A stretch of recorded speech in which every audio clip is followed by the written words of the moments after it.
kind of, I might put we'll see who's delayed first. Something's gonna happen right when it comes out. They have like a manager to keep time, so. Yeah, I'll turn it off for now.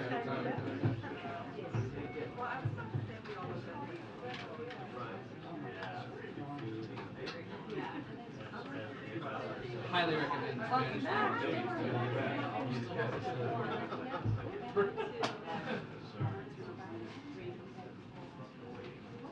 Ooh.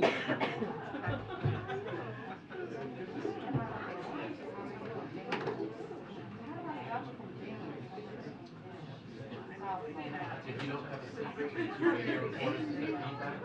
Yes, living high pitch only. Water just Okay, here we go. The humor.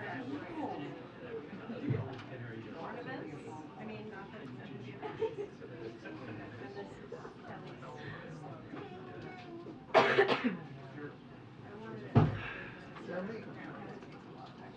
It's good tracking.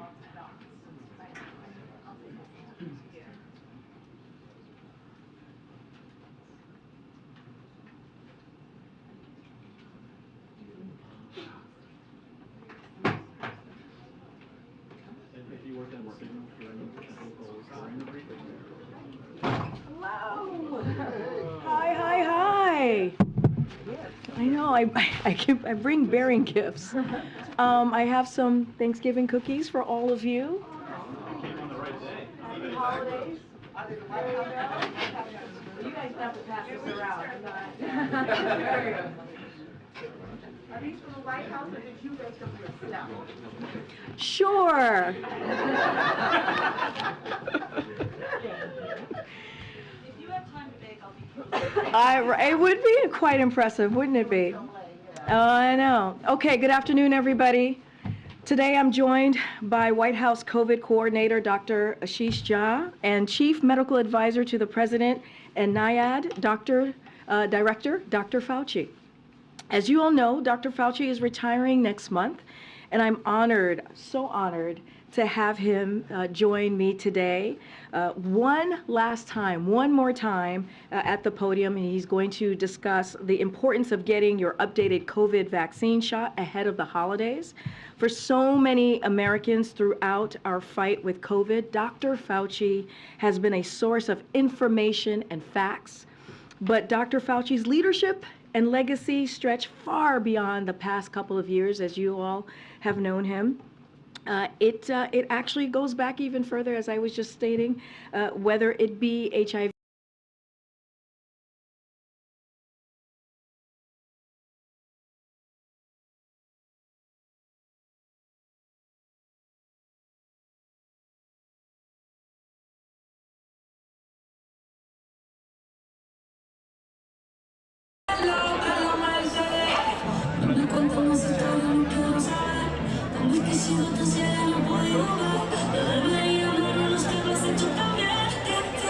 Si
as good as post-infection protection is, the immunity and protection wanes over time.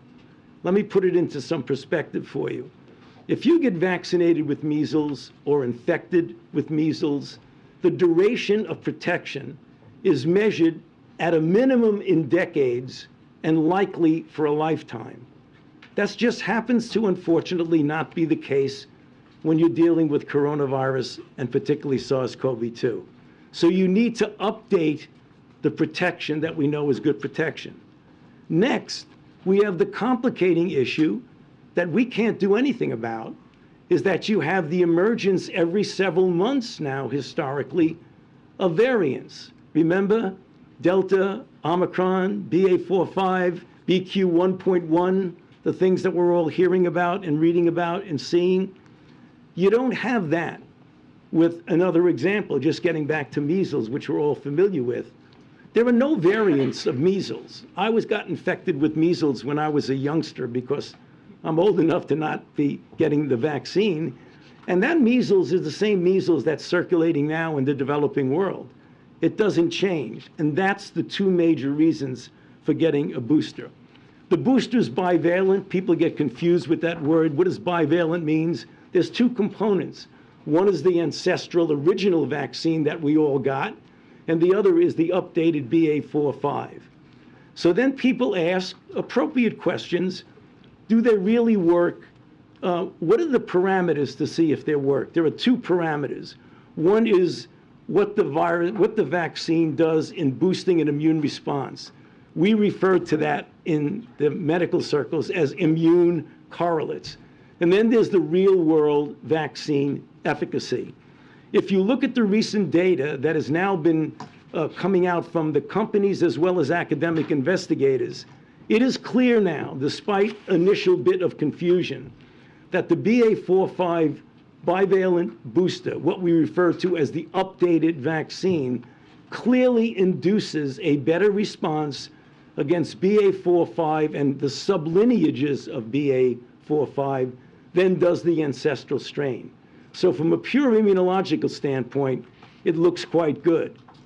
Clinical efficacy data from the CDC will be released. In fact, it already has been released. It was supposed to be released at 11:30, which is clinical efficacy data, looking at real-world data of hundreds of thousands of people, looking at the capability of the virus to protect against the real-world BA.4/5 that has been circulating. And we know that that is really quite good. So you have immunological data, and you have now clinical efficacy data. Everybody was asking the question, where's the clinical efficacy data? Now it has come out with the CDC MMWR this morning. So we know it's safe. We know that it is effective. So my message, and my final message, maybe the final message I give you from this podium, is that please, for your own safety, for that of your family, get your updated COVID-19 shot as soon as you're eligible to protect yourself, your family, and your community. I urge you to visit vaccines.gov to find a location where you can easily get an updated vaccine. And please do it as soon as possible. Thank you. Well, hard to follow Dr. Fauci, who I would argue has been the most important, consequential public servant in the United States in the last half century, and a leader and a role model for so many of us. So, Tony, thank you. So thank you for reviewing the safety and effectiveness data. I will tell you, it is remarkable to me what data have come in the last month. I was here in front of all of you a couple of months ago talking about what we expected. All of the evidence that has come in the last month has far exceeded our expectations on the efficacy of these vaccines. And the safety data continues to be terrific. Today I want to focus on a new 6-week sprint that the administration is announcing to get more Americans their updated shots before the cold and winter season really settles in. Now, I want to start off by saying we are heartened to say that we are not alone in this effort. Just yesterday, 12 of America's leading medical and clinical societies, I'm talking about the AMA, I'm talking about American College of Physicians, the American Association of Family Physicians, I'm not going to list them all 12, but they all joined together with one simple, strong recommendation for all Americans, which is go get your updated COVID vaccine shot and go get your annual flu shot right away. Now, why did they do that? Why did America's physicians, speaking as a unified voice, say that? Because they know the best way to save lives this holiday season is to ensure that all Americans, particularly seniors, get their updated COVID vaccine and their flu vaccine. Now, we've already had 35 million Americans have gotten their updated COVID vaccine, including 16 million seniors. And we are encouraged by steady and strong week-by-week numbers. We're seeing about 4 to 5 million Americans getting it every week. But we are working hard to reach even more Americans, especially older, more vulnerable Americans. So as I said, today we're launching a 6-week sprint to help Americans get their updated shot by the end of the year. As part of this effort, with our limited resources that we have, we are making a series of announcements and a series of efforts to expand community-based COVID-19 vaccine efforts. So let me lay out some of them.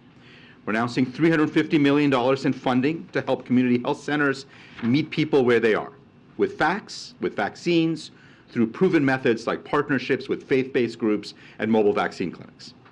We're announcing an additional $125 million to help local aging and disability networks to get older and more vulnerable and disabled Americans vaccinated. This will include efforts at senior centers across our great country. The Center for Medicare and Medicaid Services, CMS, is going to be issuing guidance today, reminding nursing homes that they are required to educate their residents on the benefits of COVID-19 vaccines, and they are required to offer vaccines to residents. And nursing homes that don't do these very basic things will be referred for greater oversight and possibly face enforcement actions. We're doubling down on our trusted messengers work because we know that makes a difference. We're working with national and local organizations, state and public health departments, pharmacies. You're going to hear schools and colleges and universities announce that they're hosting clinics. All of this, we think, is going to make a difference. Also, what will make a difference is more paid media efforts by the Department of Health and Human Services, designed to reach tens of millions of Americans, for instance, that are watching the World Cup through television and through digital ads. Bottom line is that we're doing everything we can in the next 6 weeks to help families get their updated COVID shots by the end of the year, because it's the best protection for this winter. And remember, for a majority of Americans, this is going to be a once-a-year shot. One COVID shot once a year, just like the flu shot. Now, while I'm encouraged by the work that so many are doing, we need everybody to step up. We need to make protecting our loved ones an important part of the conversation we have around the Thanksgiving table, an important part of the conversation we have in the days and weeks ahead. Because here's what we know. If folks get their updated vaccines and they get treated if they have a breakthrough infection, we can prevent essentially every COVID death in America. That is a remarkable fact 2.5 years after we found this virus first in our country. But it's going to take all of us to make that happen. So please, don't wait. Get your COVID shot. Get your flu shot. That's why God gave you 2 arms. You get one in each arm if you want. Go to vaccines.gov, and let's do everything we all can to protect the American people. Thank you. Okay, take a couple questions. Go ahead, Steve. Dr. Jha, why is a 6-week, why is this necessary? Are the numbers lagging? No, look, we've had very consistent, as I said, about 4 to 5 million shots going in. There are a couple of things that, we are obviously now entering a higher risk part of the year. Why? Because each of the last 2 years, we've seen a substantial increase in cases as we got into December and January. So this is a really important moment to announce this effort. We think that if people do this now and do this over the next couple of weeks, it's going to protect them over the holiday. So we think this is exactly the right time to make this. And the administration is obviously deeply committed to making sure we're doing everything we can to protect the American people. For Dr. Fauci, I have 2 questions if I can. Hospitalizations for the flu at this point in the season are the highest in over a decade. Why is the flu so bad this year, and how much protection is the flu vaccine providing for those who have gotten it? Yeah, well, let me answer the second question first, is that the vaccine is well matched to the circulating strain. So that, again, is another really good reason to tell people what Dr. Jha and I and others have been saying about get your flu vaccine, because that's one of the issues that we're going to be dealing with this winter that we can do something about. When you have seasons of very low flu, which got kind of bumped off the table by COVID, when you have respiratory illnesses that circulate, they sort of have niches that you very rarely have one and the other at its peak. So when we were at a peak with COVID, all the other respiratory illnesses, including RSV and including flu, were very, very low compared to other years. When you now open up in society, people now maybe are under-vaccinated. Not everybody's wearing a mask. We're trying to get back and are getting back to some degree of normality. You almost have like a rebound effect of something that was very low for 2 seasons. If you look at the flu over the last couple of years, in the peak of the COVID back in 2020 and 2021, we were having the lowest flu seasons on record. So it's not surprising that we're seeing it return back. And if you don't, one more if you don't Sure. mind. This is your last appearance at the podium. You became a household name in large part because of your appearances here at the early stages of COVID. What do you want Americans to remember about your service in government?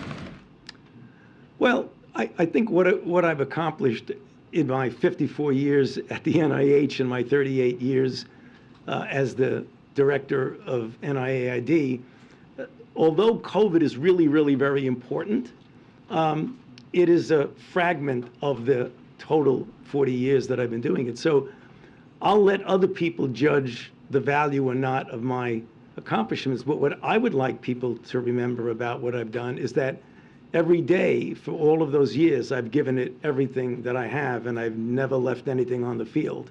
So if they want to remember me, whether they judge rightly or wrongly what I've done, I gave it all I got for many decades. I'm hoping I can ask quickly about also the XBB variant that's rising from India and Singapore. What should Americans expect as that variant continues to rise? And just to take a step back, I know you were encouraging folks here to get their latest booster, but should Americans expect what we've been seeing in terms of more cases, not as many hospitalizations? Just a step back, what should Americans expect when it comes to COVID? Well, what Americans should expect is from our experience that you never can definitively say what to expect, but you should really take some comfort in knowing that we'd have within our wherewithal to mitigate anything that comes our way. Because we have flu vaccines, we have COVID vaccines, we have testing, we have the option under certain circumstances with good judgment to wear masks where appropriate in indoor congregate settings. So we can do a lot to mitigate any surge. One thing we're encouraged with looking at other countries, such as Singapore, which had a big XBB, they had increase in cases, but they did not have a concomitant major increase in hospitalizations. So we're hoping that a combination of people who've been infected and boosted and vaccinated, or people who've been vaccinated and boosted and not infected, that there's enough community protection that we're not going to see a repeat of what we saw last year at this time. Is the latest booster effective against XBB? Yeah. The XBB is one that evades immune response as measured by antibody, which is one of the elements, not the only element of protection. Much more of cellular T-cell responses protect you against severe disease. The protection is diminished multifold with XBB. If you look at the best, and then it goes down a bit with one, it goes down with BQ 1.1, it goes down even more with XBB. It doesn't fall off the map, but it goes down. So you could expect some protection, but not the optimal protection. Got April, and then Alex in the back. Dr. Fauci and Dr. Jha. Dr. Fauci first, and Dr. Jha, first on the issue of COVID and mask wearing. We're not talking about mask wearing in this moment. Masks and the word masks have become a pejorative in some parts of this nation. Can you talk about the importance of mask wearing as you're worried about the holidays and people gathering together? And then on the gatherings for Thanksgiving and Christmas, what do you recommend for families who may have some who boosted and may have some who are not boosted, may have some who have not had a vaccine at all? Well, I think your first and second question are related, because what it really tells you is that we have multiple interventions and multiple actions we can take to protect ourselves. So there's a whole spectrum. Masking is one of them. Now, we're not talking about requirements or mandating. We're talking about if you're in a situation and each individual person evaluates their own risk and that of the risk of their family members, for example, like a person who's 25-year-old living alone versus someone who has a elderly parent or grandparent or someone who's immune compromised. First of all, everybody should be vaccinated and boosted with flu and with COVID. Whether or not you wear a mask, or another thing we shouldn't underestimate is testing. So when we're gathering at a family gathering for Thanksgiving or for Christmas or for any other holiday as we get into the winter, it makes sense that you might want to get a test that day before you come into a place in which you might be infected and spread it, or other people who might be there, in order to protect. So masking is important, but you can count masking, vaccine, boosting, testing. All of that is part of the spectrum of protecting yourself and your family. But what do you say about the word mask now being a pejorative in some communities? No, it shouldn't be. I mean, you're absolutely right. I mean, I know sometimes when you walk in and you have a mask and nobody has a mask, you kind of feel guilty. You shouldn't feel guilty. You look terrific. Right. I have no problem in here wearing a mask. Thank you. All right, we gotta move on. Go ahead, Alex. Go ahead. Alex, don't be disrespectful. You're being disrespectful. Hold on. Hold on. No, wait, I did not call on you, Stephen. Go ahead, Alex. You're next. Karine. My first question is, last year, two questions. The first is, last year we were really kind of hoping that the holiday season would go well, sort of look normal, and then Omicron came along and sort of disrupted a large chunk of January, February schools, flights. Are we seeing a similar dynamic, especially with some of these new subvariants coming along? And then my second question, Dr. Fauci, for you specifically, what was the most difficult moment of the pandemic response for you throughout the last, two and a half years? I'll start with the first, and then obviously Dr. Fauci can answer the second. So the short answer is no. First of all, you can't predict with any certainty. So we don't know what Mother Nature is going to throw at us. That said, these subvariants, obviously we're tracking them very closely.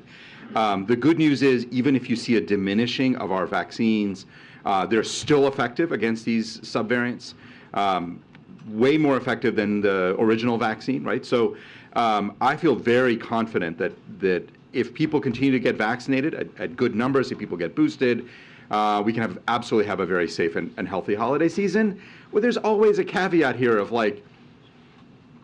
things out of the left field you can't predict and you can't, but nothing I have seen in the subvariants makes me believe that we can't manage our way through it effectively, especially if people step up and get their vaccine. So that's a really difficult question to answer, but the most difficult because, we've all lived through almost 3 years of the most horrendous outbreak that we've experienced as a society in well over 100 years. But there are certain things that stand out. I mean, I could probably write an essay on all the things that were difficult time. But one of the things as a physician whose goal in life is to care for patients and to prevent and treat illness and ameliorate suffering is that I remember back in my days in medical school and when I was an intern and a resident, when a patient came in, whether or not the patient didn't like you, was angry with you, whether it was a rich person or a poor person, you treated everybody the same because you cared about them and you wanted everyone to walk out healthy.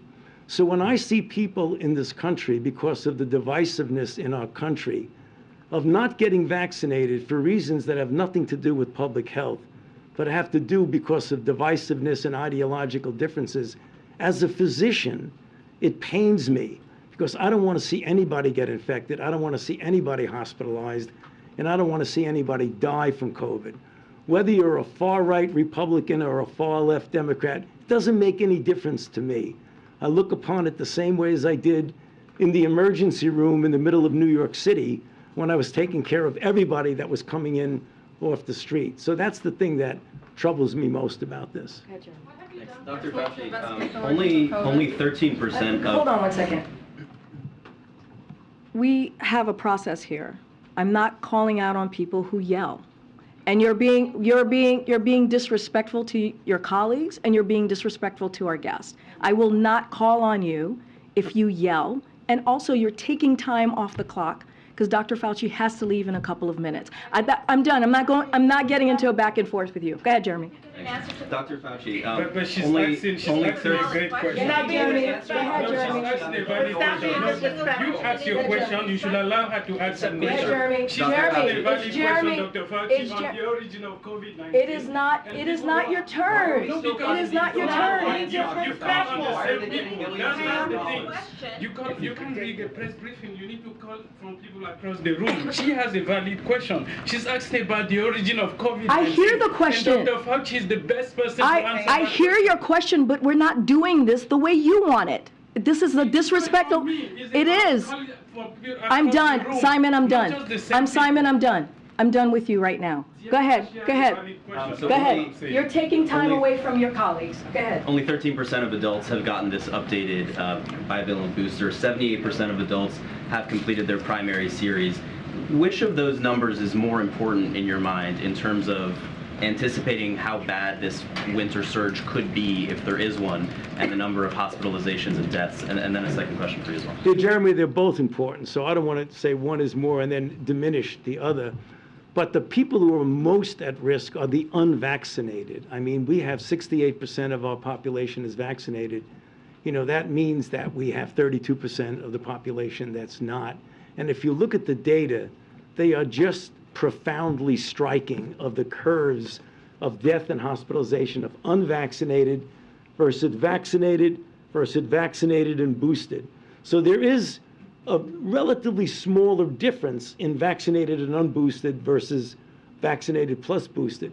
That doesn't mean you shouldn't get boosted, but the real danger is in the people who have not been vaccinated. So that's where we expect, if we're going to see a problem this winter, it's going to be among those people. And then as you reflect on the end of your time and decades in government service, and particularly your handling of the pandemic, did you imagine that this virus would still, as we are here today, be killing 200 to 300 people a day? No. Did you imagine, the level of cases, and what is your outlook for the future of this virus as you look in the next several years? No, I did not imagine that. I don't think any of my colleagues imagined that we would see a 3-year saga of suffering and death and 1 million Americans losing their lives. The thing that was most disturbing is something I referred to an answer to one of the other questions, was the continuation of multiple variants evolving over time, completely unlike something like measles. And that's the reason why I gave the measles comparison. Where I think we're going is that sooner or later, and I hope it's sooner, we're going to equilibrate to a low level when there's enough background cross protection that unless we get a completely far way out different variant, we're likely going to see a continued lowering and lowering. Maybe we're going to see blips at winter and stuff, but hopefully it gets down. The message that Dr. Jha and I are trying to get to you today is that we can make that happen much sooner by vaccinating and by keeping updating on your booster. It's just really as simple as that. We're going to get there. We can get there with less suffering if we use the interventions that we have. If you want to let nature take its course, we're ultimately going to get there, but we're going to lose a lot more people than we need to. Let me just add one more quick thing to that. I mean, look, there are hundreds of thousands of Americans who have died this year because people were under-vaccinated, people did not get people weren't boosted. And it is not blaming the people who died, it is blaming the fact we still have a lot of people out there spreading misinformation, undermining people's confidence in vaccines. There was a paper out last week that showed that death numbers in many European countries were much lower because their booster rates are much higher. So the key point here is, at this point, we can prevent nearly every death in America from COVID. But we can't see this as like a horse race of let's get an anti-vaxxer and let's get we know what the evidence is. The science on this is crystal clear. People get their booster. If you get infected, the chances you're going to end up super sick in the hospital is exceedingly low. That's the message. People need to get their updated vaccine. In the back. for Dr. Fauci. Last question. Yeah. Me? Yeah. Sorry, thank you so much. Dr. Fauci, if I could just ask you to reflect on the early days of this pandemic and the mixed messages that were coming out of, this White House, and how that affected people's trust, and how you're going to take that message forward in future pandemics, and the importance of trust, and how you would advise Dr. Jha and his colleagues to emphasize that in future pandemics. Well, there was really a difference early on in the first weeks to months of the outbreak, because we were dealing with truly a moving target. And when you're dealing with things like reporting and discussing with the press, making recommendations, making guidelines, you have to make it on the basis of the information that you have at that time. But what's happening is that we were not dealing with a static situation. We were dealing with a dynamic situation. First, we thought it was just animal to human, didn't spread well from human to human. Then we found that it spread very well. And then we found out that it spread enormously well. Then we found out that it was aerosolized. Then we found out that 50 to 60% of the people who transmit it don't have any symptoms at all. So the recommendations that were based on what you knew in January, when you get to March, April, and May, they will change. Understandably, that leads to a question on the part of the public is why they keep changing things. A simple comparison and analogy, in January, 2 + 2 = 4. In April, May, August, September, 2 + 2 still equals 4. When you're dealing with an evolving outbreak where the information you get changes from week to week and month to month, we've got to probably do a better job of, when we talk to the public, explain that this is a dynamic situation that could change. I've said that from this podium multiple times when we were talking about, for example, do we need to do anything different now when we had 15 cases? I said, but, however, semicolon, this could change. The only thing people heard when they throw it back at you, well, you said we don't have to worry about anything. So you just got to make sure you always underscore the dynamic nature of what you're dealing with. Dr. Fauci, I'm sorry to contradict you, but there was some dubious advice coming out of the White House. There was some dubious advice, some questionable medical advice coming out of non-doctors at this podium. How do you think that affected the progress of this pandemic? Well, you remember, if you were around, that at this podium I contradicted those, which set off a whole series of things in my life. We have to continue, and we were just talking about this a little while ago. The way you counter misinformation and disinformation is that to do whatever you can, as often as you can, to provide correct information. The people who have correct information, who take science seriously, who don't have strange way out theories about things, but who base what they say on evidence and data, need to speak up more, because the other side that just keeps putting out misinformation and disinformation seems to be tireless in that effort, and it's going to be very difficult. All right, thank you, Dr. How are you Fauci. preparing for the likely aggressive oversight from House Republicans, the new majority next year that they've been promising on some of these? Hold on one second. Dr. Jha is going to stay to take a couple more questions, but Dr. Fauci actually has to go. So thank you so much, Dr. Fauci. Thank you. Yeah, I can answer his You want question. to answer it? Yeah. Okay. He says I'll answer it. Okay, I'm a good go ahead. I'm just trying to keep him on time. The answer is, if there are oversight hearings, I absolutely will cooperate fully and testify before the Congress if asked. You may not know, but I've testified before the Congress a few hundred times, over the last 40 years or so. So I have no trouble testifying. We can defend and explain and stand by everything that we've said. So I have nothing to hide. Just a quick follow-up on that, Dr. Fauci. How much do you think, Dr. Fauci, how much, just a follow-up on the oversight, Dr. Fauci. Thank you, Dr. Fauci. Time for a couple of questions. We'll take a couple, Dr. Jha. Yeah, you can pick up, and then we'll try and get some more around the The administration has requested $10 billion in this lame duck session for the urgent COVID needs that still remain. That's less than half of what you had even requested during the summer. Yeah. Is that sufficient in your mind to meet these needs, not just to deal with COVID, but the strains on the hospital system we're seeing from flu, from RSV, and at a time when you're making these kinds of urgent requests and warnings, is it undercut at all by some of the rhetoric we've been hearing, even from the president? He talked about this Thanksgiving being different than what we've seen in the past, and just 2 months ago he talked about this COVID crisis being over as we know it. So you're absolutely right. We've asked for $10 billion, I think 9.7 or something, but about $10 billion. It is less than what we had requested back in March, and that's because we have pulled resources from other things. I've talked to you about this from this podium.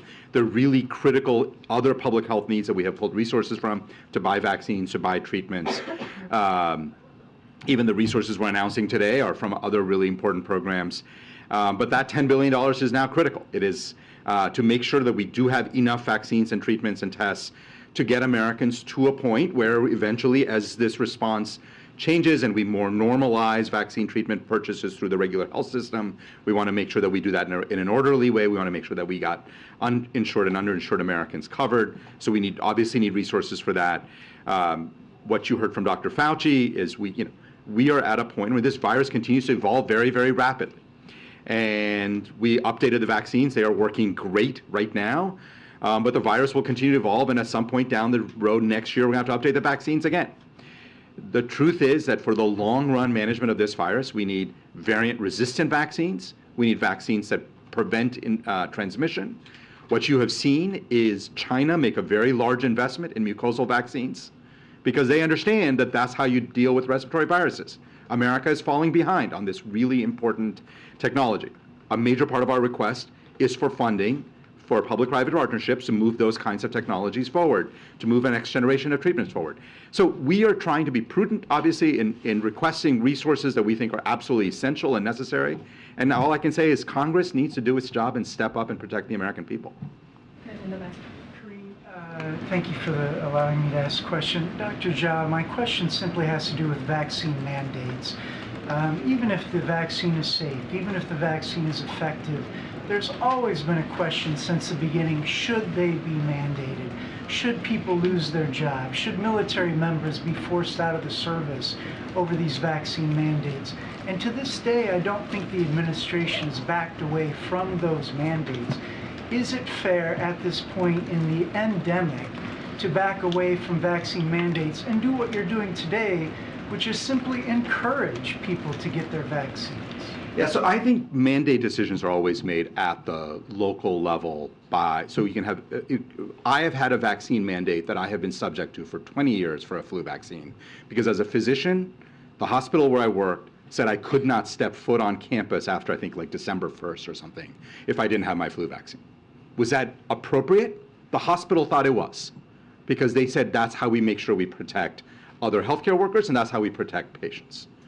So this idea that in specific circumstances, we can't have vaccine mandates, we've had them forever, right? George Washington had a vaccine mandate. Well, they weren't quite vaccines then, but they were inoculations against smallpox. This is as old as America. We've done this. The military decides what it needs to have a healthy fighting force. This is a decision up to our military leaders. Individual employers can make these decisions. So we've had a long history of this, of individual local decisions on these kinds of issues, and I think that is completely appropriate. I just want to pick up the point that Dr. Fauci was making about misinformation.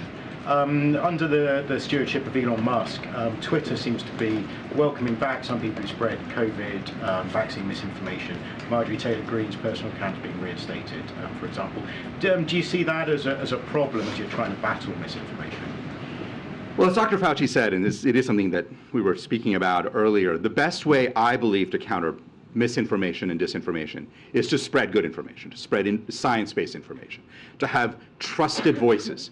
So I started my comments by reminding everybody that America's physicians, like the real leaders of American medicine, the people you trust for your cancer care and your heart care and your pediatrics care, are out there telling you need to go get a vaccine. You can decide to trust America's physicians, or you can trust some random dude on Twitter.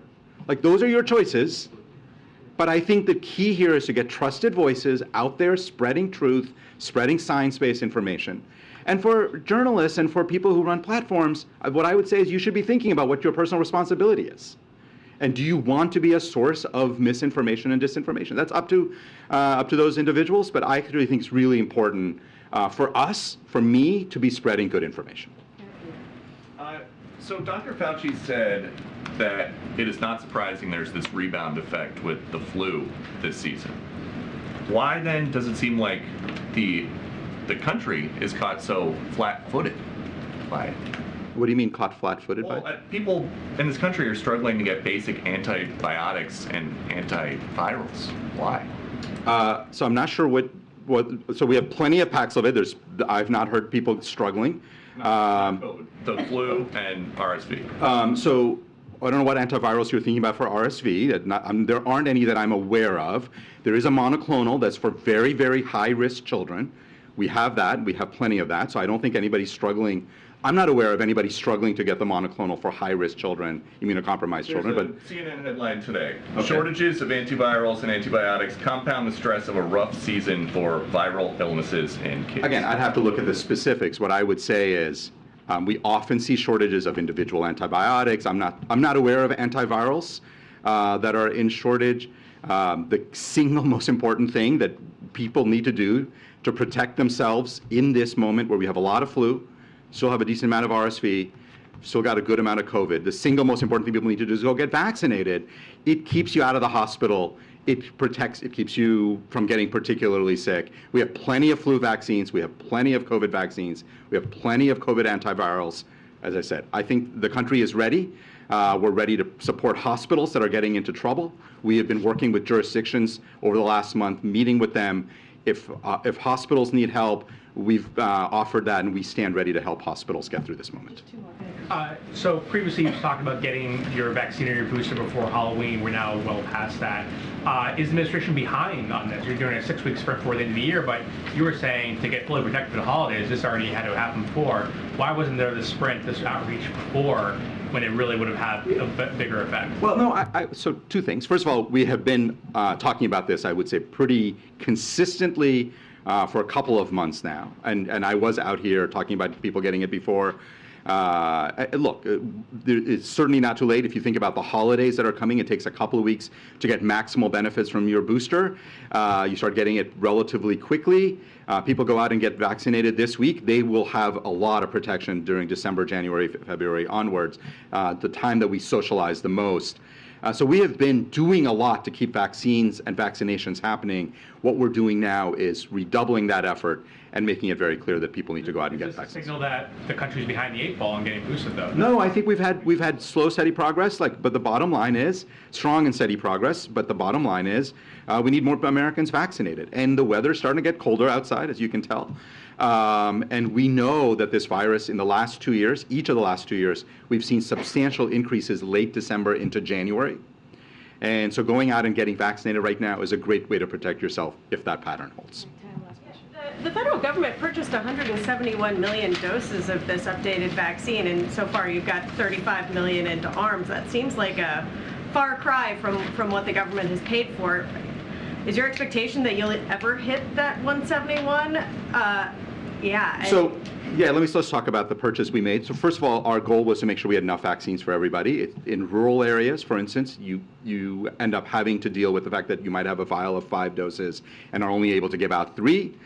So that's always something that we factor in, right? Second is over time, there will be updates. FDA may, and again, I don't want to get ahead of FDA, at some point make a decision that the bivalent vaccine is what you want to use as a primary series. When FDA makes that decision, if they make that decision, we want to make sure we have plenty of vaccines for that. So we have made these purchases thinking across all of the ways in which Americans will need vaccines, and have made decisions to make sure there are plenty of vaccines available for Americans wherever they are, in rural areas, in urban areas. And I think that was a really good decision to make sure that there's plenty of access, no matter how our vaccine usage shifts. I don't know what the numbers are for the flu, but are you expecting that year after year, some number of Americans will get their updated vaccine, and what number are you hoping to achieve? Yeah, so we don't have a target. At this moment, I do believe that given where we are with COVID and the evolution of this virus, I do expect that for majority of Americans, they will need an annual COVID vaccine to have maximal protection. If you think about it, a majority of Americans were eligible for a booster last fall. If they got it last fall, they're eligible again this fall. Again, there's been a lot of, it's hard to make specific predictions about this virus, but all the science and all the evidence we have suggests that we're probably going to need to update our vaccine again next year and have Americans get vaccinated again next year. Right now, our focus is let's get Americans protected this fall and winter with the updated COVID vaccines we have. All right, thank you so much, Dr. Thank you so Jha. much. Thank you. Thanks, everybody. All right, thank you, Dr. Jha. Just one thing at the top, and then we can get going with some questions. Since this weekend's tragic shooting in Colorado Springs, we've learned more about those killed in the senseless attack. All started their Saturday night like so many Americans, going to work, going out with friends and families, but lives were cut short by senseless and an act of violence. Kelly Long had just turned 40 last week. Her sister remembered her publicly as a, and I quote, wonderful person who was loving and caring and sweet and always put others before herself.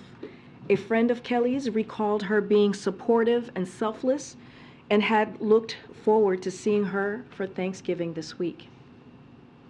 Daniel Austin was just 28 years old. He was a bartender and entertainer at Club Q who overcame being teased by peers in school as a child and found joy in performing. Daniel's mother, Sabrina, was one of his biggest fans and would bring friends and family to his performance at Club Q. She said, and quote, lit up a room. He lit up a room. Derek Rump was also just 38 years old. His friends told the Washington Post that Derek was, quote, what made Club Q, end quote. A bartender, performer, and an avid Britney Spears fan. Friends and customers remembered Derek for making everyone feel welcome at Club Q. They talked about his positivity, kindness, and generosity, recalling he had a heavy, poor, and was a great listener. But Derek helped people outside Club Q too. When the pandemic hit and some of his friends and colleagues struggled with rent and groceries, Derek stepped in to help. Ashley Paw, her sister, remembered Ashley as a loving mother and wife who leaves behind an 11-year-old daughter. Ashley's sister described her as being a devoted mom for whom her daughter was at the center of her life. She spoke about the hole that will exist for their family this Thanksgiving and forever after. Raymond Green Vance was only 22 years old, just 22. His family described him as a kind, selfless young adult with his entire life ahead of him. Raymond had recently gotten a new job at Colorado Springs at FedEx Distribution Center and was working to save up money for an apartment. He was part of a tight-knit family who had spoken about the irreparable heartbreak in their lives. This attack occurred on the eve of Transgender Day of Remembrance, when the community was already mourning the transgender people, especially transgender women of color, who have been killed over the past years, and added 2 more to that count. This attack also comes amidst a rise in violent rhetoric and threats against the LGBTQI+ people across the country. While we don't know yet for certain the motive of this attack, hate has no place in this country, and neither do military-style assault rifles, which is why we will continue to push for an assault weapons ban. Over and over again, we have seen these weapons used to inflict death and terror in our communities just across the country. Weapons of war do not belong on our streets, in our churches, in our movie theaters, in our malls, in our groceries, in our schools, or in our nightclubs. The courageous actions of Richard Fierro and Thomas James and others we are still learning about stopped the gunman before he could kill others. Richard and Thomas are heroes, and we are so grateful for their quick action. And there are no words at all, that can bring comfort to those who are grieving. But we stand with the community of Colorado Springs and the LGBTQI+ community.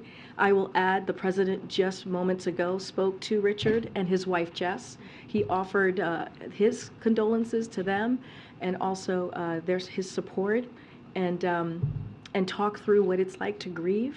As you know, the president, that is something that he is able to do very personally, and thank him for his bravery, and again for his just instinct to act, and the ability by him doing that, saving maybe dozens of lives. With that, Chris? Two questions. First off, on what you're just speaking of, given the anti-trans rhetoric that has been so prevalent even in the wake of the shooting, what plans does the president have to speak more about this? What else is the White House planning to do on that specific issue? So I would say that the president has been very vocal about speaking against violence, as you've heard him many times before over the past, not just 20 months, but throughout his career. He's been very clear that hate, political violence have no place at all. Not just in our political discourse, but just in everyday lives of American people. And we will continue to do that. We will continue to call this out. We will continue to be very clear how when you hear this type of when you see this type of hatred, again, I want to be very careful because there's an investigation going on, so I don't want to get ahead of the investigation. But just more broadly, hate and political violence has no place in any community. The other question I have is Republican leader McCarthy is in El Paso today, reportedly going to make some kind of announcement involving the Homeland Security Secretary. How does the White House respond to criticism that it's lost control of the border? And given the change in leadership at Customs and Border Protection, what changes does the White House have in mind about how it wants to manage the flow of migrants over the border? So just a couple of things. I know I've heard that Mayorkas is, that Kevin McCarthy is at the border. And the question that we have for Kevin McCarthy, who's soon to be Speaker McCarthy, what is his plan? What is he doing to help the situation that we're seeing? What is his plan? He goes down there and he does a political stunt, like many Republicans do, that we have seen them do, but he actually is not putting forth a plan to help us, deal with an issue that we're all seeing, that you all are reporting. And I mean, one of the things he can do is he can go to Texas Senator Ted Cruz or any members of the Republican caucus from Texas who voted against the president's request for record funding to support the hardworking men and women at the Department of Homeland Security, and whether they'll vote for it when it comes up again. We have put a solution to this. We have said, here are the ways that we can deal with this. The first day, on the president's first day in the White House, he put forth a comprehensive immigration plan because he knew how important it was to move forward with getting this done. But let me just say a couple of things, and then I'll take other questions. Here's what the president has done. He secured record funding levels to DHS to support the more than 23,000 agents working day and night to secure the border under Secretary Mayorkas' leadership. He put forward, again, a comprehensive immigration bill on day one. We've partnered with Mexico and Guatemala to tackle the criminal smuggling networks preying on immigrants. Those efforts have already resulted in thousands of arrests because of the work that this president has done. He brought 20 leaders together to collaboratively manage the immigration challenge impacting the whole Western Hemisphere. And we're stopping fentanyl before it even makes it to the streets of the United States. So we have a plan. We've been putting that forward.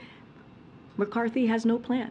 The Republican Party has no plan. They do nothing except do political stunts. So is there a change in approach? So given that you're changing leadership at CBP, does that signal that the administration is going to change course at all? We feel that we have a plan that we have put forward. We are happy to work with Republicans in a bipartisan way, as the president has done for the past 20 months, and more than 200 pieces of legislation that he has been able to be done in a bipartisan way, signed into law. So this is something that can be done. Instead of doing political stunts and making this about politics, why don't Speaker McCarthy, soon to be Speaker McCarthy, actually put a plan before us?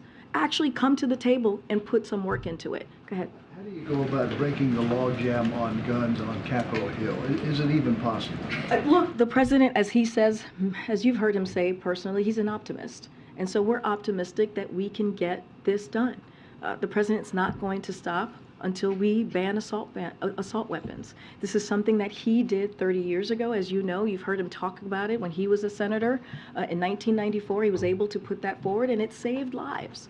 And unfortunately, it's sunset 10 years later. So the president's going to continue to work on that. Look, people didn't think we would get a bipartisan legislation on the gun reform bill that the president was able to sign into law just a couple of months ago. People didn't think that was going to happen, and we were able to get that done. So again, we're going to just continue our efforts, continue having those conversations, because we have to keep our community safe. Secondly, is there an update on the potential rail strike? Is the president talking to any of the parties?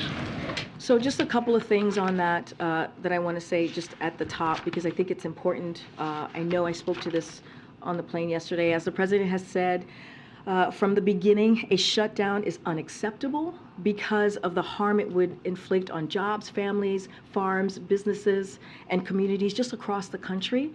And a majority of unions have voted, as you all know, I know you guys are following this very closely, to ratify the tentative agreement that we saw back in September. And the best option still is for the parties to resolve their differences themselves, and that's what the president's going to continue to call on. To your specific question, though, Steve, the president is indeed involved directly, but I don't want to get into details at this time, but he has been involved. He remains focused, again, on protecting America's families. We have to avoid a rail shutdown. It will harm, again, families, businesses, and farms. And so we're going to continue to speak to this. The administration is in touch.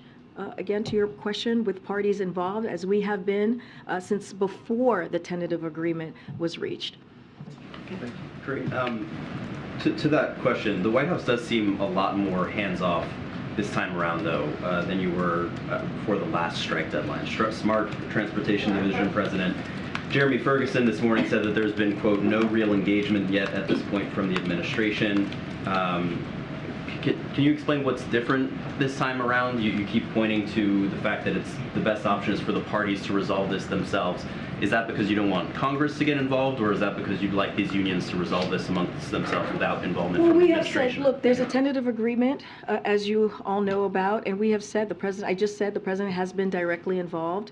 He's been in touch, the administration more broadly has been in touch with respective parties. Secretary Walsh, as I mentioned yesterday, has been in touch. We have been involved since before the tentative agreement. The president laid out, as you all know, a path forward. But this is something that he believes that the parties should resolve themselves. They should come to the table in good faith and get this done. Get this done on behalf of the American people. Can you explain how the president's been involved, though, just given that one of the union presidents is saying he hasn't seen any real engagement? I mean, you're talking about... So far, you've only told us that he's been briefed, but you haven't given us No, I anything just said else. he's been direct. I said, this is the third time I'm saying he's been directly involved. You're talking about one union president. There are 12. So you're talking... You're talking about one. I said I'm not going to provide any details at this time. The administration, more broadly, has been also in touch with parties. Yes, the president has been clearly. He's been he's been briefed, but he has actually been directly involved. Not going to get into more details on that, but you're talking about one president out of 12, and I know that they voted yesterday. This particular union that you're speaking of, but again, we are calling on all parties to come together and resolve this. And then on a separate topic, the president has said that during the holiday season he plans to sit down with his family to talk about his intentions for running or not for re-election in 2024. Can you give us any insights into what those discussions will look like over the Thanksgiving holiday in particular? So I'm going to be careful here. It's a upcoming election, so don't want to dive into that too much here, but I just repeat what the president has said many times. What I have said many times at this podium is that the president intends to run. He plans to run. He said himself, as you just laid out, Jeremy, that he's going to have a private conversation with his family. I'm certainly not going to lay out what that conversation could look like or potentially be. That is the president's clearly prerogative to have that conversation with his family, to make that decision. But again, not going to dive in too much into this because it's an upcoming election. The president intends to run, and I'll leave it there. Get it. I just want to, on that private conversation, there won't be a Vogue family shoot of the private conversation. I have no idea. Okay. It's a private conversation that, by the way, I will not be part of, hence a private conversation. On the directly involved, he was directly involved ahead of the September agreement being reached. Are you saying he's been directly involved this week? So I could say this. He's been directly involved since before there was even a tentative agreement, right? So that has not stopped. The president has been kept abreast as to what is happening, and he has been directly involved because he understands how important it is to make sure that we do not have a rail shutdown, because as I laid out, it would have a really serious effect on American families. Who this week, in the closing days before notices may have to go out, in the administration is in touch with the unions? Is it the labor secretary? Is it somebody else in this building? Well, I've been very clear that the Secretary Walsh has been in touch with the respective parties in this, and he has continued to stay in touch with again the parties that are involved in this agreement. But again, I'm not gonna get too far ahead of that. Look, he's encouraging, Secretary Walsh specifically, he's encouraging sides to reach a resolution that prevents a threat to a shutdown, and that's been our focus. Clearly, there's other folks in the administration, but Secretary Walsh played such a pivotal role in the tentative agreement, and so he's easy to point to because he's a Secretary of Labor and has been certainly directly involved. Is there a date in the next week or so at which point y'all have to elevate this if there isn't an agreement? Because again, there's going to be disruption for industries that rely on the we rails. understand. We understand that there will be disruption. We have been very clear about that. Again, the president has been directly involved. I will, don't have any details to provide at this time. Secretary Walsh has been involved as well, as you know, as the Secretary of Labor, and the administration more broadly as well has been in touch with the parties involved in this really critical, important issue. Okay. I think just to drill down on this part of it, not to belabor the point, but there was almost a celebration in the Rose Garden 2 months ago with the president, with these labor leaders, with management. Is the president surprised to see that so many of these, obviously not all of them, but 4 out of the 12 of these unions have actually rejected a deal which he tried to sell as a strong deal for labor for these workers So involved? I want to be very clear here. The tentative agreement that we saw in September actually helped to prevent an immediate disruption to the economy. So that was important, that we were able to prevent that. This administration, it worked to bring unions and rail companies together to reach that agreement, and it kept our rail system working and prevented a disruption, again, to our economy. So that was an important moment as well. Look, we're going to be steadfast in saying that all parties need to come together. They need to come together in a good faith, and we have to prevent a rail shutdown. And then two other questions if we can. Yesterday, the president said that he heard about the appointment of the special counsel when we all did. I wonder if you can elaborate on that. Was the president truly just informed based on media reports? Is there not a process in place with the DOJ in which that would be communicated to the White House? There's no process in place. We are not involved. When it comes to a criminal investigation, the Department of Justice has its independence. We respect that independence. We were not involved. We were not forewarned. We learned just like you all did. And then lastly, the president obviously turned 80 this weekend. It was a year ago on his birthday that Dr. Kevin O'Connor, his chief physician, released a very thorough analysis and medical report. I'm wondering if you expect that to happen again. Will we get an annual physical from the White House Medical Unit? So the president is in good health and maintains an active lifestyle. That is from the doctor. He shared that with me. He will have a physical in the upcoming months, and the results will be released in the same way that it was last year. So commit to doing that before he makes his future political intentions. Oh, I mean, look, I don't have a timeline for you. We are going to provide the information just as transparently as we did last year, this time around as well, and it will be happening in the next couple of months. Thanks, Karine. I'll come to that. How much of a priority is it for the White House to get a legislation to protect Dreamers passed during the lame duck session?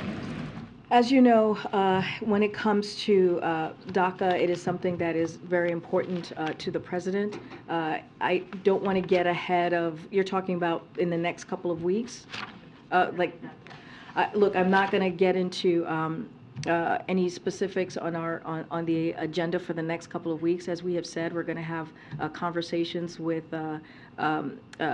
leadership in Congress, but I'm just not going to get into specifics. And also, a bipartisan group of senators are urging the administration to reconsider its decision not to give advanced drones to Ukraine.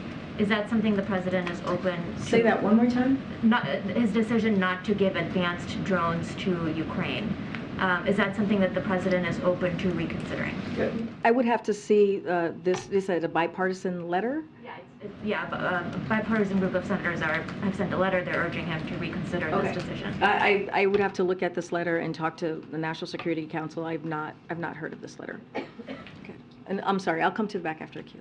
Yes, I just wanted to follow up also on the lame duck session and see if the administration is still prioritizing passing the debt limit. And secondly, on student loans, is there sort of an estimate for when the legal challenges will sort of start wrapping up? The president said back in October that he thought relief would go out in 2 weeks, and of course that has come and gone. So what should people expect in terms of timeline for when these legal challenges play out? So look, on your first question about the debt ceiling, it should never, and I've said this before, it should never be a matter of political brinksmanship. We've been very clear. Congressional Republicans voted 3 times to lift the debt ceiling under the previous president. 3 times that they were able to do this. Congress must once again responsibly address the debt ceiling before its expiration.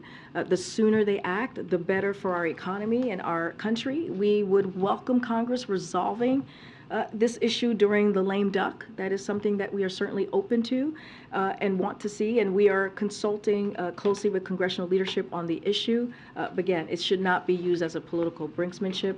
On your question of student loan, are you talking about what specifically, just because you said 2 weeks has passed, but as you know, we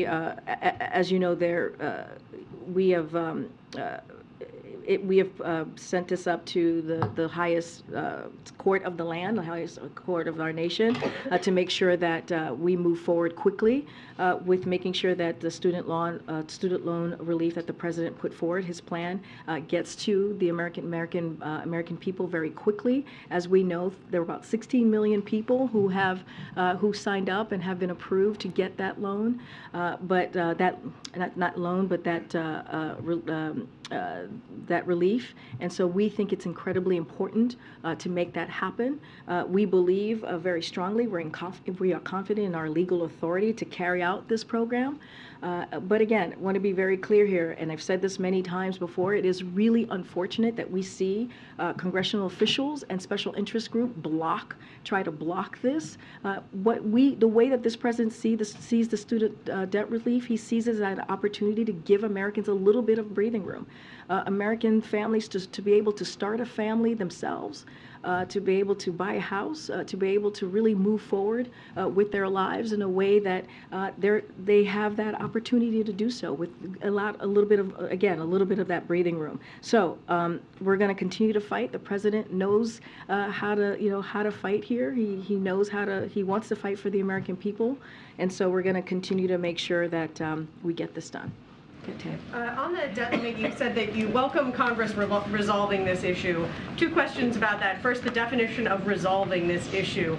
Are you thinking like just a little bump up to get through a month, or are you thinking permanently resolving this issue, as some Democrats have recommended? I appreciate the question. I'm just not going to get into specifics on how they're going to move forward on doing this. What we believe it should not be used as political brinksmanship. This should be done. It was done 3 times under the previous president by Republicans, and so there's no reason why we can't do this again. And you said that you would welcome Congress doing this. Is the White House actively working to get Congress to address this in the lame duck? So look, as I've said before, you know, we are continuing to have conversations. We always do with congressional members, and just on a regular basis, as we do here at the White House. I don't have anything specifics to read out, any conversation to read out. But again, this is something that we welcome. We again don't see this. We do not believe this should be used as political brinksmanship. Thanks a lot. I wanted to ask you about the statement that you made right at the top, talking about the need for an assault weapons ban. This is probably the best time in terms of moving that type of legislation forward during the lame duck session, given that Republicans will take over the House in January. So what is the administration doing to move this forward during this limited window that you have right now to move that legislation forward?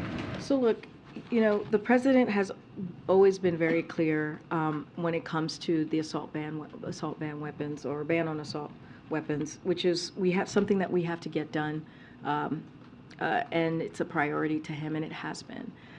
He was a leader on that issue, on getting that legislation done 30 years ago. Under his administration, we were able to get the bipartisan gun reform legislation done just a couple of months ago. And this is something that's going to continue to be important to him. I'm not going to, I think we've talked a little bit about the priorities of the lame duck, but you know, he wants to have conversations with Democratic and Republican leaders in the House and the Senate, you know, and to talk about what that lame duck, that priorities is going to look like. But when it comes to, again, when it comes to assault banning assault weapons, this is something that is personal to him. This is something that an issue that he's worked on for so long, and we don't think it should have happened months ago. It should have happened years ago. You know, we should have communities that are safe for our kids. We should have communities that are safe for families. We should have communities that are safe for Americans across the country. But I'm not going to get into specifics of priorities. Do you see it in the same way that there is this narrow window to move this legislation forward right now? Say that one more time. Do you see it in the same way, that you have this narrow window during the lame duck session to move this legislation forward? This particular legislation, you're talking about the ban on assault weapons? Look, I just said we haven't laid out our priorities just yet. We're going to have conversations with Democratic and Republican leadership in both the House and the Senate to talk about what the priorities are going to be for the next couple of weeks. But clearly, this legislation is important to the president. He has talked about this many times. He put it out in a statement most recently after the horrific events that we saw at Club Q, and he's going to continue to speak to it. Okay, Stephen. Thanks. Just once more on the rail labor dispute. The President a couple months ago called the tentative agreement a big win, and it wasn't just the fact that a strike at the time was averted. He was talking about the substance of the agreement. So now that the rank and file, the workers in 4 of the unions have rejected that agreement, is the President pulling back on his endorsement, or does he still think that this tentative agreement should be implemented? Well, here's what we're saying is that it averted a horrible downturn in our economy by that tentative agreement. It was a big deal. What it could have done to our economy would have been devastating. And so right now we are asking the parties involved to come together in good faith and resolve this. The President is directly involved, as I have said. Secretary Walsh has been involved, as I've said, and not just now, but before the tentative agreement. And so, look, the tentative agreement was indeed important, again, because it stopped a horrible potential downturn again to our economy. Part of the White House's messaging, part of the industry's messaging, is the majority of the unions involved have actually ratified the contract. Yeah. So I guess the question is, if you're urging both sides to come to the table, the companies don't have a particular incentive to do so. Are you suggesting that the President would not sign a bill that would impose the terms of the tentative agreement on those 4 unions? Look, I'm not going to get into hypotheticals from here. What I'm saying is we've been very clear that both sides need to come together to reach a resolution that prevents a threat to a shutdown, and that's what we're going to continue to be very clear about. Thanks, Karine. I keep forgetting. I'm so sorry. I've got 2 questions. You Yeah. said a couple of times that the president's going to wait to have conversations with Republicans and Democrats in Congress before laying out the agenda. The president said that he was planning to have members of Congress from both parties, the leadership, coming over to the White House. Is there any update on the plan for that meeting, when it's going to take place? Have invitations been sent out? Has the president started to have those preliminary conversations with leaders? I don't have anything to preview at this time on members coming to the White House. When we do, we'll certainly share that with all of you. And then on a separate topic, we've learned through recent reporting about the president's granddaughter living here at the White House. I was wondering if you have any more details on whether she plans to continue to live here and whether any other family members or other people besides the president and the first lady live at the White House. I don't have anything further to share on that. Follow up on Stephen's question, is there a point at which the White House would welcome congressional intervention on the rail labor dispute? And I guess related to that, what are the concerns that the president has to Congress intervening on this at some point? So look, we are in continuous contact with Congress on this issue as we have been for months, and don't have anything more to share or preview at this time. But again, we're going to continue to have those conversations with Congress, and once we will convey the view, we will convey that view after we have those conversations with Congress. So it sounds like there aren't sort of specific concerns about congressional intervention if it reaches that point. I'm just not going to get ahead of any process here.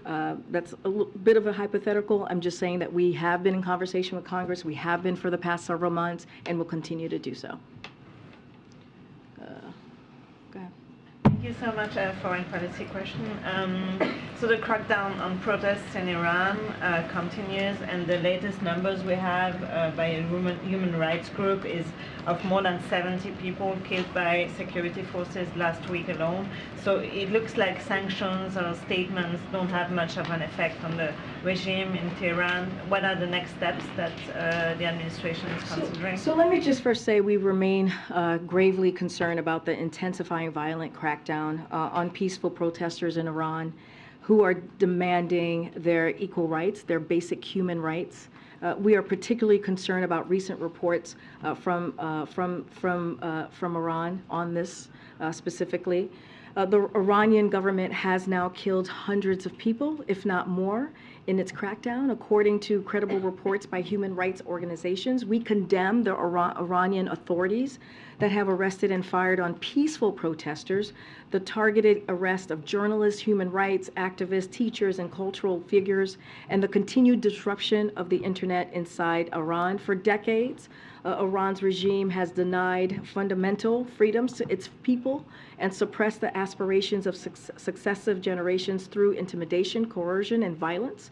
The United States stands with the Iranian women and all the citizens of Iran who are inspiring the world with their bravery, and we will continue to use all available tools to pursue accountability. As you know, we've laid out actions that we have done from here to assist and to make sure we hold them folks accountable.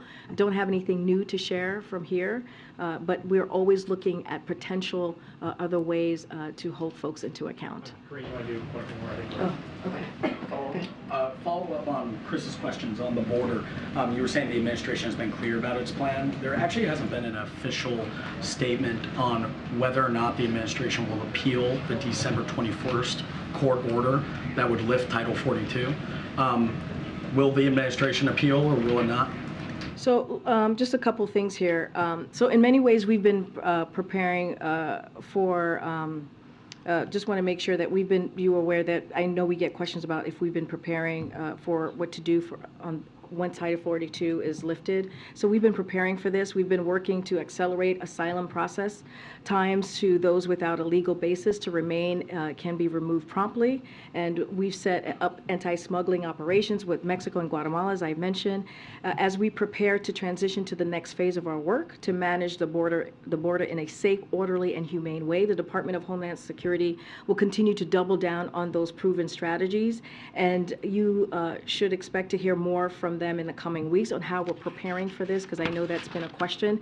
Look, I'm not going to get into any specific legal movements of what we're going to be doing. That's not something that I will do from here. I leave that in the hands of the Department of Justice. Okay. And right now, for Venezuelans, which make up a large portion of people coming to the border, the administration has given a very limited humanitarian parole for the overall numbers of migrants coming, and basically Title 42 every other Venezuelan coming to the border.